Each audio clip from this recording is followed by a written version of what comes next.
COVID-19 has forced us to spend more time at home and with our loved ones, but has your relationship with your significant other improved or gotten worse? Mitchell Smolkin is a couples therapist, a registered psychotherapist, author, and public speaker, and joins us today with some tips. So Mitchell, with, of course, many people working from home these days, also watching the kids while learning virtually, focusing on a relationship can be a little bit more challenging these days. So can you first tell us a bit about what you've been seeing and more on why couples may be struggling? Well, I think that in many ways, the pandemic is a bit like a litmus test for our relationships. It's like taking a boat into a storm, or it's like when you're buying a house and you're checking the foundation for water after rainfall. So in many ways, I think, couples have had very different experiences in terms of how, as you pointed out, being homeschooling children and being closer has affected them. In some cases, couples have felt closer and maybe a bit less distracted by commutes and travel. And for other couples, it's been revealing. It's revealed perhaps some things that they needed to look at for some time. Now, when it comes to date nights, for example, those obviously not really happening right now in terms of going out. So what advice do you have for couples when it comes to really reconnecting?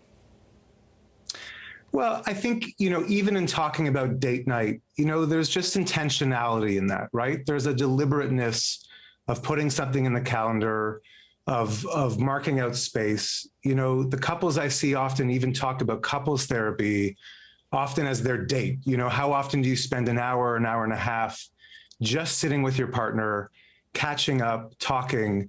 I think what's important in terms of couples that maybe aren't enjoying that private time together is to not panic, but to look at maybe that again as something that has to be looked at. If when they plan a date and maybe they don't look forward to it or they're struggling, to maybe just slow down and try to understand what's going on. But certainly it's very important when you notice with all that's going on and having to manage things at home, that you listen to those little alarm bells that go off when you're like, oh, it's kind of been a while since we've spent time together. But whether that's time outside of the house or at home, it's the quality of the relationship usually that dictates whether that's a success or not. And further to that, carving out, a specific date for maybe a date night at home, for example, what other tips do you have in terms of really strengthening that relationship when it comes to a daily basis while at home? In couples therapy, there's a golden rule. There's really a secret that helps me with every single couple that I work with and also in my own marriage.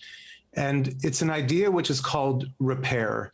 And really what that means is that most couples, including myself earlier in my marriage, when you start to learn more about your partner, when the differences sort of come out, often we get scared because we want, all of us want things to go well. You want to feel good.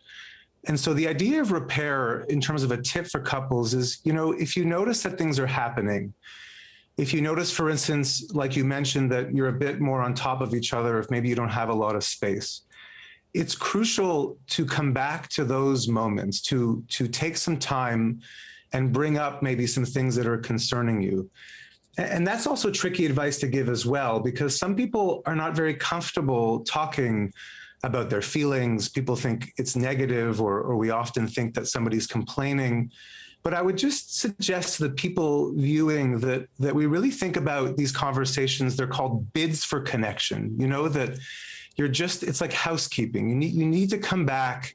Like my grandmother would always say, a thread and a thread makes a full sweater.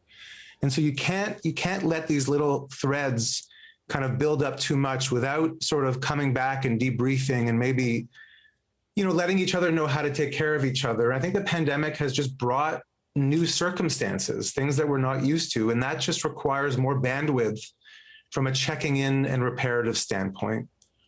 Mm-hmm. And to your point, especially after going through this pandemic, it's been more than a year too. Mitchell, do you have any final advice or tips for couples who may be watching and may be really struggling right now?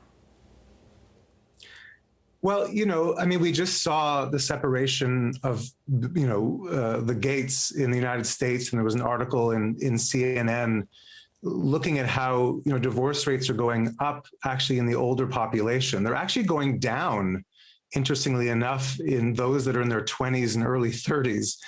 And I think one of the reasons, just to come back to your question for that, is just that the younger generation are a little bit more used to kind of reflecting on their feelings. Everybody's on social media.